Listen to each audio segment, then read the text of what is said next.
بين عالم الحقيقة والخيال ظل لطيف يدعى هالة الفيصل. تدخل عالمها مبهورا بالتفاصيل، مأخوذا بألوان الحياة الجميلة. عالمها، مرسمها، بيتها، صندوق عجائب وحدتها.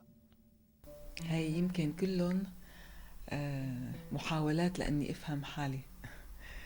أنا يمكن مجموعة تناقضات. الصبح بحب غني، الظهر بحب شوف رفقاتي، المساء بحب أقعد لحالي. أحيانا بكون حزينة، أحيانا بكون سعيدة، يمكن مثل كل البشر يعني. لا شيء في منزل هالة لم تضف عليه من روحها أو ريشة أيامها الملازمة. لم تكتفي بتعليق لوحاتها، فهذه جدران البيت تشهد على شغفها بالتغيير، بتلوين الحياة. بترك حالي تكون مثل ما هي، يعني بحاول ما أقمع على نفسي.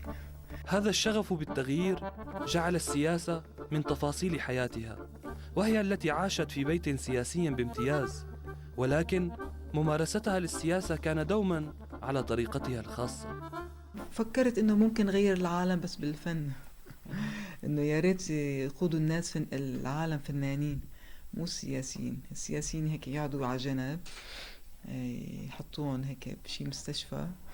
فقد كانت من طليعة المحتجين على حصار العراق عام 98، حيث اعتقلتها السلطات الأمريكية، كما أنها أهدت أعز لوحة لديها إلى معرض كرمة لمجزرة قانا عام 96.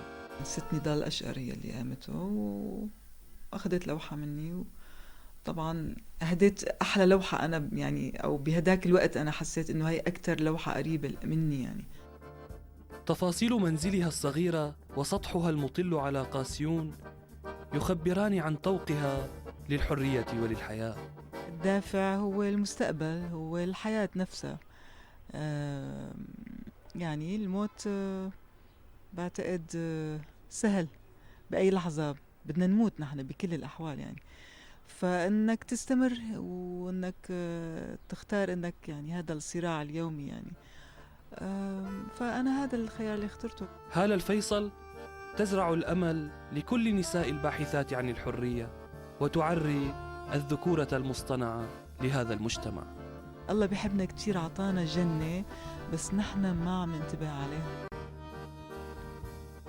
لبرنامج صباح الخير يا عرب، نجيب أرنستو، MBC دمشق.